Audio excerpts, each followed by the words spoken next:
भारतीय सेना ने 3 घंटे में पाकिस्तान की 20% वायुसेना खत्म कर दी। लेकिन मजे की बात देखिए कि पाकिस्तान की सड़कों पर जीत का जश्न मनाया जा रहा है। सड़कों पर बड़े बड़े पोस्टर लगाए गए हैं कि हम भारत से जीत गए हैं। पूरा पाकिस्तान मानो अफीम खाकर पड़ा है। पूरा पाकिस्तान पागल हो चुका है और इसी पागलपन में पाकिस्तान ने तुर्की के एक मीडिया संस्थान में ऐसा बयान दिया है जिसे सुनकर आप हैरान हो जाएंगे। पाकिस्तान ने कहा है कि भारत हमारा कुछ नहीं बिगाड़ सकता। भारत इजराइल नहीं है। भारत कभी इजराइल बन भी नहीं सकता। लेकिन पाकिस्तान के इस बयान के बाद वो हुआ जिसकी उम्मीद पाकिस्तान को भी नहीं थी। दरअसल पाकिस्तानी सेना का प्रोपोगेंडा चलाने वाली दुकान यानी इंटर सर्विसेज पब्लिक रिलेशन के महानिदेशक लेफ्टिनेंट जनरल अहमद शरीफ चौधरी ने तुर्की की अनाडोलू एजेंसी से कहा है कि भारत इजराइल नहीं है और पाकिस्तान फिलिस्तीन नहीं है। अब पाकिस्तान का ये बयान गौर करने वाला है क्योंकि पाकिस्तान का ये बयान गलत भी है और कुछ हद तक सही भी।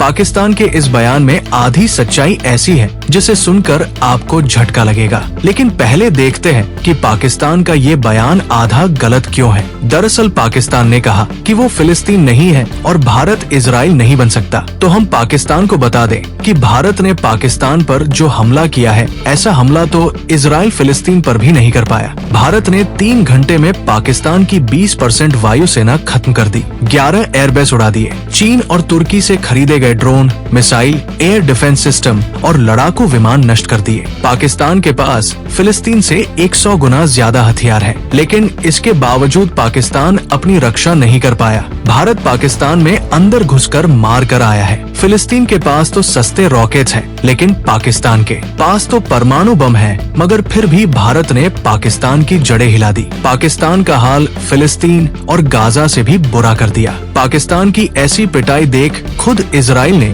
फोन मिलाकर भारत को बधाई दी है। इजराइल ने कहा है कि भारत ने दुश्मन के हवाई हमलों को 100% सफलता से नष्ट कर दिया। इसके लिए भारतीय सेनाओं को हमारी बधाई। पाकिस्तान को ये समझ लेना चाहिए कि भारत को इजराइल बनने की जरूरत नहीं है। इजराइल को कॉपी करने की जरूरत नहीं है। भारत ने जो ताकत दिखाई है उसे देखकर तो खुद इजराइल भी हैरान है। बहरहाल अब आते हैं उस बात पर जो पाकिस्तान ने बिल्कुल सच कही है। पाकिस्तान ने जब ये कहा कि भारत इजराइल नहीं बन सकता तो वो बात कुछ हद तक सही भी है। ये हम इसलिए बोल रहे हैं क्योंकि इजराइल में ऐसे बहुत कम लोग हैं जो अपने ही देश से गद्दारी करें, जो दुश्मन हमास के साथ मिल जाए। लेकिन भारत में आपको आज भी पाकिस्तान की तारीफ करने वाले मिल जाएंगे। कई ऐसे यूट्यूबर्स हैं जो पाकिस्तान के इशारे पर भारत की खुफिया जानकारियां बेच रहे थे। ट्रैवल चैनल चलाने के नाम पर इन लोगों ने ना जाने भारत की कौन कौन सी खुफिया जानकारियां पाकिस्तान को दी होंगी। ये लगातार भारत को नीचा दिखाते रहे और पाकिस्तान की तारीफ करते रहे। जम्मू कश्मीर में लगातार गद्दार पकड़े जा रहे हैं। उत्तर प्रदेश हो या कोई और राज्य, हर जगह पाकिस्तान प्रेमी बैठे हैं। आपको ये सब इजराइल में देखने को तो बिल्कुल नहीं मिलेगा। ये सब देखकर हम कुछ हद तक कह सकते हैं कि भारत इजराइल जैसा तो नहीं बन पा रहा है, क्योंकि भारत में ही बैठे कई लोगों की वफादारी पाकिस्तान के साथ है। अब तो एक नया बवाल भी शुरू हो गया है। भारत के ही बड़े बड़े नेता मोदी सरकार से सबूत मांग रहे हैं कि बताइए आपके कितने विमान गिरे, लेकिन चीन और तुर्की की कैसी धज्जियां उड़ी उस पर ये सभी खामोश है।